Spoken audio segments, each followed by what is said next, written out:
Selamat siang semuanya, kami dari kelompok 2 batch 3 Latsar CPNS Babkom 3 Medan akan sedikit coba merangkum pembelajaran kami selama 4 hari ini dalam agenda satu, pembelajaran seperti apa.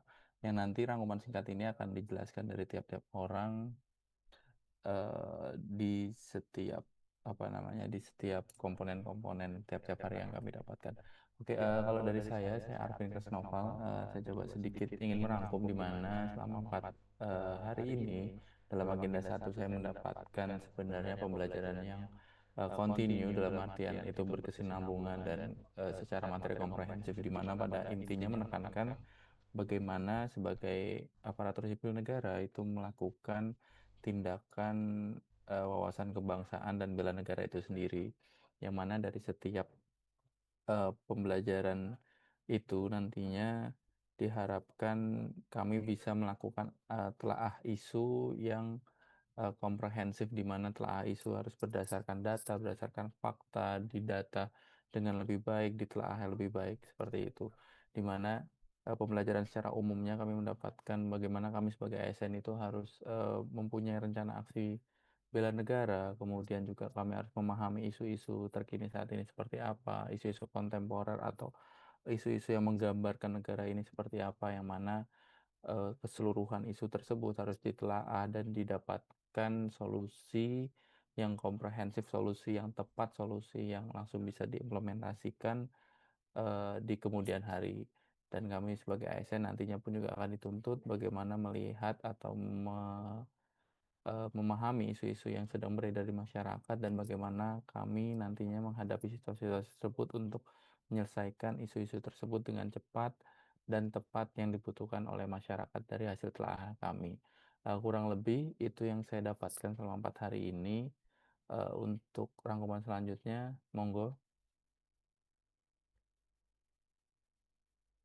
Ya, baik. Terima kasih, Mas Arvin. Mungkin akan meneruskan atau melanjutkan sedikit terkait rangkuman atau review materi yang telah saya atau kami sama-sama pelajari selama 4 hari kemarin dalam melaksanakan pelatihan dasar ini. Antara lain yang baru mungkin ya, atau informasi baru yang saya dapat dari pelatihan dasar ini terkait wawasan kebangsaan dan bela negara, yang tadinya mungkin kami berpikir kalau bela negara itu hanya upaya yang bisa diwujudkan melalui militer atau dalam bidang militer, tapi juga ternyata bisa dilakukan dengan cara-cara lain, cara-cara sederhana seperti taat pada hukum, kemudian berkontribusi sesuai profesi kita, lalu menjaga persatuan dan kesatuan bangsa, itu juga termasuk dari wujud bela negara. Kemudian kita juga mempelajari terkait isu-isu kontemporer. Nah, isu kontemporer itu apa sih? Isu kontemporer itu adalah permasalahan aktual yang sedang berkembang di masyarakat, baik dalam lingkungan nasional maupun global. Tapi kami lebih banyak mengulik terkait isu nasional seperti judi online dan pinjaman online yang sedang merabak di masyarakat. Kemudian juga ada beberapa isu politik, isu ekonomi, sosial budaya. Dan pentingnya memahami isu kontemporer ini adalah agar warga negara sendiri mampu untuk berpikir kritis, bersikap bijak, serta mengambil keputusan yang tepat dalam menghadapi perubahan dan tantangan zaman yang ada saat ini. Kemudian kami juga mempelajari terkait algoritma kebangsaan. Algoritma kebangsaan ini mungkin dapat dipahami sebagai apa ya, sebagai pola pikir atau tata cara atau mungkin langkah sistematis dalam menginternalisasi nilai-nilai kebangsaan itu tadi. Hmm. Selain itu, kita juga mempelajari terkait identifikasi isu atau proses mengenali, mengkaji dan menentukan permasalahan yang sedang atau berpotensi muncul di masyarakat. Ya, tahap ini tentunya menjadi dasar dalam merumuskan solusi yang efektif. Nah, dengan identifikasi isu yang tepat, suatu masalah dapat ditangani dengan lebih cepat dan lebih bijak. Mungkin itu saja dari saya. Mungkin selanjutnya ada yang ingin melanjutkan. Terima kasih atas kesempatannya. Oke, baik. Saya Dimas Devra Ganim. Jadi merangkum kegiatan yang kita udah lakuin selama 4 hari ini. 4 pertemuan gitu. Pada dasarnya ada 4 poin utama yang kita pelajari ya. Pertama itu bela negara, isu kontemporer, algoritma kebangsaan, serta identifikasi atau teknik analisa isu. Sebenarnya 4 materi ini tuh sendiri saling berkaitan gitu ya, di mana bela negara jadi dasar kita untuk memahami wawasan kebangsaan, menimbulkan kesadaran bela negara, yang dimana dalamnya kita juga belajar konsensus dasar berbangsa itu yang ada, pertama ada Pancasila, Undang-Undang Bhinneka Tunggal Ika dan NKRI gitu. Dari setelah kita memahami itu, baru kita bisa mempelajari namanya isu kontemporer. Sebenarnya itu isu kontemporer itu sendiri poin utamanya itu ada 3 gitu. Tahu masalahnya, mau mempelajari, mengulik masalahnya dan mampu mengidentifikasi isunya gitu. Nah, setelah isu kontemporer selesai dipelajari gitu, kita mulai masuk ke pembelajaran yang keempat, yaitu identifikasi isu atau teknik analisa isu. Teknik analisa isu sendiri proses pola berpikirnya pada dasarnya ada empat tahap itu. Pertama identifikasi, yang kedua itu menapis isu, yang keempat mendalami, yang terakhir itu adalah penyelesaian atau alternatif penyelesaian. Untuk metode identifikasi itu sendiri ada APKL atau USG. Lalu setelah diidentifikasi, tingkat urgensinya baru mulai masuk ke cara penyelesaiannya. Yang pertama ada fishbone, ada family tree, ada 5W dan gap analysis. Jadi sebenarnya sih 4 ini saling berkaitan dan dari tugas-tugasnya sendiri juga sesuai sih udah. Jadi kurang lebih itu yang saya pelajari selama 4 pertemuan ini. Berikutnya bisa dilanjut oleh teman-teman. Pak, aku izin melanjutkan aja ya apa yang sebenarnya selama 4 hari ini aku pelajari. Paling aku juga mau relate ke apa sih sebagai seorang CPNS juga, maksudnya memposisikan diri aku sebagai seorang CPNS mengenai apa yang udah kita pelajari selama 4 hari ini. Paling eh, yang pertama sih untuk bela negara yang aku tahu kan awalnya paling karena apa namanya kita tuh taunya bela negara tuh militer ya pasti. Kita maksudnya kita nggak tahu bela negara tuh ternyata lebih maksudnya banyak action yang bisa kita lakukan untuk bela negara gitu. Jadi banyak tanggung jawab yang mungkin bisa kita wujudkan melalui tindakan sehari-hari. Misalnya kita bisa menjalankan tugas kita secara profesional, terus kalau misalnya kita sebagai PNS kita bisa melayani masyarakat dengan adil, kita bekerja dengan integritas, itu sebenarnya tuh sebagai beberapa action untuk bela negara sebenarnya bukan jadi nggak cuma angkat senjata doang gitu. Dan setiap interaksi dengan masyarakat maupun rekan kerja itu adalah kesempatan menunjukkan kesetiaan kita pada negara. Jadi kita bekerja secara dengan integritas, secara profesional, setiap pada pekerjaan kita itu sebenarnya udah bentuk bela negara gitu. Terus juga di era sekarang ini, kalau aku sebagai CPNS, ya kita harus memiliki kesadaran mengenai isu-isu kontemporer yang berkembang di masyarakat. Tuh, misalnya kayak perkembangan teknologi yang bisa leading to hoax kalau kita nggak hati-hati untuk menerima memfilter beritanya, disinformasi, perbedaan kepentingan, intoleransi, sama dinamika sosial dapat mempengaruhi masyarakat, apalagi dapat mempengaruhi bagaimana kita misalnya melayani publik. Nah, kesadaran kita tuh harus memiliki kesadaran terhadap isu-isu ini karena kita harus kayak punya apa ya respons yang tepat gitu loh biar kita bisa tetap menjalankan tugas-tugas kita dan juga uh, kita bisa menjalankan tugas dengan efektif, dengan efisien, dengan profesional. Gitu. Kita harus punya kesadaran mengenai isu-isu ini juga. Terus kita juga mempelajari tentang algoritma kebangsaan. Di mana algoritma kebangsaan itu menurut aku sendiri itu pedoman penting dalam kehidupan sehari-hari, apalagi sebagai CPNS. Karena prinsip-prinsip seperti menghormati keberagaman, menegakkan keadilan, dan kerjasama secara harmonis dengan rekan yang berbeda latar belakang pasti membantu kita dalam bekerja dalam sehari-hari, apalagi untuk bekerja secara profesional gitu. Pasti kan kita ntar ada kolaborasi dengan rekan-rekan yang lain itu kayak lebih membantu gitu. Terus yang terakhir ada identifikasi isu yang menurut aku tuh keterampilan penting yang harus dimiliki oleh seorang CPNS karena yaitu kita harus mengidentifikasi isu dalam sehari-hari kita bekerja kan kita harus bisa mengidentifikasi isu gitu baik yang misalnya di masyarakat atau di lingkungan kerja kita sehari-hari gitu. Jadi itu juga bisa membantu kita untuk eh, menyelesaikan isu yang ada di kantor atau minimalisasi dampaknya dari awal gitu. Itu sih paling. Makasih. Lanjutnya aku sih mau ngasih jadi kalau selama 4 hari ini eh, kita belajar yang pertama kan soal bela negara.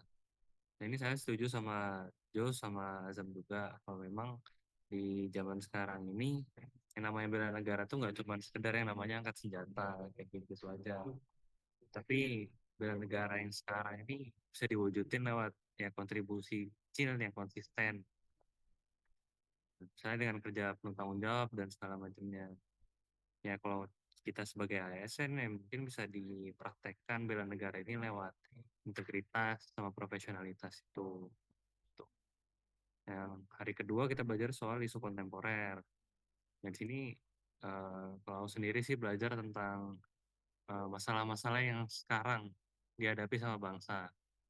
Mulai dari teknologi, perubahan iklim, harus globalisasi. Nah, yang aku pelajarin sih isu-isu ini tuh menuntut kita buat selalu lebih cepat beradaptasi lah, buat selalu adaptif, kritis, harus bisa milih-milih informasi supaya kita nggak gampang kena hoax atau narasi yang bisa memecah belah persatuan kita lah. Kita juga belajar soal yang namanya algoritma kebangsaan. Nah, di sini ya aku belajar soal pentingnya yang namanya nilai dasar Pancasila, UUD 1945 gitu. Dan kita harus bisa jadiin Pancasila sama UUD ini sebagai uh, landasan berpikir kita untuk bertindak ngadapin masalah-masalah yang ada. Nah, dengan algoritma ini kita tuh diajak buat uh, memilah isu-isu tuh dengan kacamata kebangsaan. Jadi keputusan atau sikap-sikap yang kita ambil tuh bakal berlandaskan pada yang namanya persatuan dan kepentingan nasional kayak gitu. Dari terakhir ini kita belajar soal yang namanya identifikasi isu. Dimana kita berarti buat menganalisis masalah itu dengan pendekatan yang sistematis. Mulai dari coba cari tahu faktanya dulu, paham akar masalahnya, sampai merumusin alternatif solusi pakai metode-metode yang udah dijelasin kayak UFD dan sebagainya itu. Terus ya intinya aku mikir keterampilan mengidentifikasi isu ini tuh penting supaya kita sebagai CPNS tuh nggak cuma sekedar reaktif, tapi juga lebih aktif dalam menyelesaikan persoalan-persoalan. Nah, kurang lebih kayak gitu sih yang aku pelajari selama 4 hari. Ke nextnya Mutia mau ngasih pandangan.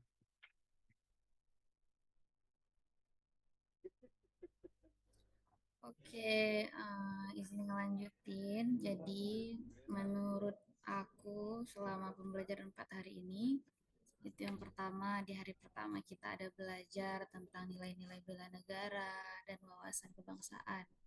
Mulai dari proses berbangsa, sejarah, sistem pemerintahan NKRI. Kemudian kita juga belajar mengenai konsensus dasar berbangsa dan bernegara sampai kombinasi akhlak dan alam yang menghasilkan ketahanan nasional. Terus kita juga ada merancang aksi bela negara yang akan kita lakukan di lingkungan kantor masing-masing. Dan di hari kedua itu kita ada membahas mengenai isu-isu yang terjadi di negara kita saat ini. Bagaimana kita menanggapi isu tersebut, apa yang kita lakukan ketika mendengar isu tersebut, sampai bagaimana cara kita menyikapi isu tersebut sebagai seorang ASN.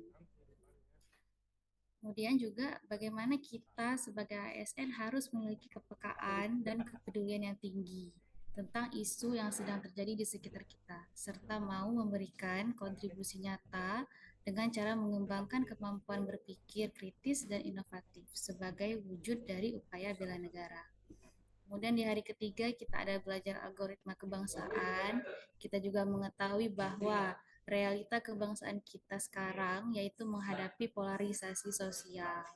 Kemudian apatisme atau ketidakpedulian generasi muda terhadap apa yang terjadi di negara kita saat ini. krisis identitas kebangsaan, serta tantangan multikulturalisme dan globalisasi.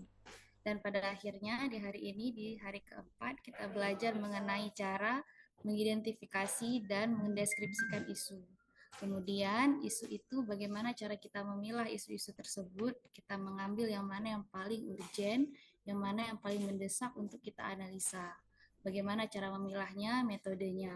Kemudian metode apa yang kita pakai untuk menganalisis isu tersebut sampai ke tahap memberikan solusi atau alternatif penyelesaian terhadap isu tersebut. Sekian, kemudian akan dilanjutkan oleh Mas Miha. Baik, saya akan coba juga merangkum apa saja yang telah saya pelajari selama 4 hari. Yang pertama itu bela negara, yaitu sama-sama yang kita dengar juga dari teman-teman yang lain, bahwa bela negara itu bukan hanya soal senjata, melainkan itu perwujudan sikap dan perilaku kita yang dilandasi oleh kecintaan kita terhadap bangsa ini, dan juga kesiapsiagaan fisik kita dan mental kita dalam menghadapi isu-isu kontemporer sebagai ASN. Yang tak lain dan bukan tujuannya itu untuk memantapkan wawasan kebangsaan kita dan menumbuhkan kesadaran kita terhadap bela negara. Dan untuk mencapai hal-hal tersebut ada 3 tahapan utama yang kita pelajari pada hari itu, yaitu kita harus tahu, kemudian kita harus memiliki pengetahuan tentang teori, yang kedua kita mau membangun semangat dan motivasi, yang ketiga kita mampu untuk menerapkan pengetahuan dan semangat kita dalam tindakan yang nyata. Dan hari kedua kita mempelajari isu kontemporer, bahwa kita sebagai calon ASN kita juga harus dituntut untuk mampu menghadapi isu-isu kontemporer, di mana isu-isu tersebut tidak hanya secara dalam negeri maupun juga berasal dari global, di mana kita harus mampu berpotensi menghadapi ancaman, gangguan, hambatan maupun tantangan dari isu-isu yang ada. Adapun pada saat itu kita diberi tugas untuk mencari dan mendeskripsikan apa-apa saja yang isu-isu yang ada di negara, itu contohnya korupsi, narkoba, terorisme, maupun konflik kepentingan. Dan untuk di hari ketiga kita mempelajari algoritma kebangsaan, di mana algoritma kebangsaan itu ternyata adalah konsep atau gerakan yang dirancang untuk memperkuat nilai persatuan kita, terutama kita sebagai ASN di generasi muda, dengan cara kita memanfaatkan teknologi dan media sosial. Dan ternyata algoritma kebangsaan ini dengan memanfaatkan media sosial itu dapat merubah sistem nilai dan perilaku dan membentuk warga negara kita dengan membangun pola pikir, sikap, dan tindakannya yang kebangsaannya tinggi. Dan dengan melalui algoritma kebangsaan kita dapat menyebarkan pesan-pesan melalui konten-konten dan juga bersifat yang toleran. Dan pada saat itu juga kita juga ada tugas juga kan, poster-poster itu ternyata itu termasuk sebagai dari algoritma kebangsaan. Dan untuk di hari terakhir itu teknik analisis isu, identifikasi isu ya, bahwa kita sebagai ASN harus mampu berpikir kritis pada saat ada masalah, baik itu di lingkungan kerja maupun di lingkungan masyarakat. Dan ada proses dari 4 tahapan dalam kita cara mengidentifikasi itu. Pertama, identifikasi itu kita menemukan masalah yang relevan. Yang kedua, kita memilah atau menapis, yaitu menggunakan teknik seperti APKL. Dan ketiga, kita mendalami atau menganalisis isu menggunakan alat-alat analisis seperti yang sudah kita presentasikan tadi, 5W atau Fishbone atau yang lainnya. Dan terakhir, alternatif penyelesaiannya itu kita mencari dan merekomendasikan solusi yang efektif. Jadi intinya kesiapsiagaan kita untuk bela negara ini untuk kita untuk dapat memahami wawasan kebangsaan. Dengan memahami wawasan kebangsaan itu kita dapat mengantisipasi isu-isu kontemporer dan kita mempunyai kemampuan menganalisis serta berpikir kritis untuk mencari atau mengidentifikasi masalah-masalah yang terjadi selama kita menjadi ASN. Mungkin itu dari saya. Terima kasih. Oke, sekian dan terima kasih kita dari kelompok 2 Bapak Satu Medan. Hari ini udah membahas tentang bela negara, isu kontemporer, algoritma kebangsaan, dan klasifikasi identitas isu. Harapannya dengan pembelajaran dan podcast ini tidak hanya menjadi wawasan baru, tapi juga memicu semangat kita semua untuk lebih aktif berperan dalam menjaga kesatuan dan persatuan. Jadi kayak kata teman-teman tadi gitu, bela negara bukan hanya tentang angkat senjata, melainkan juga tentang bagaimana kita berkontribusi positif menjadi profesi, melalui profesi dan kehidupan sehari-hari. Sekali lagi, kita dari kelompok 2, Bappekom 1 Medan Batch 3 mengucapkan terima kasih.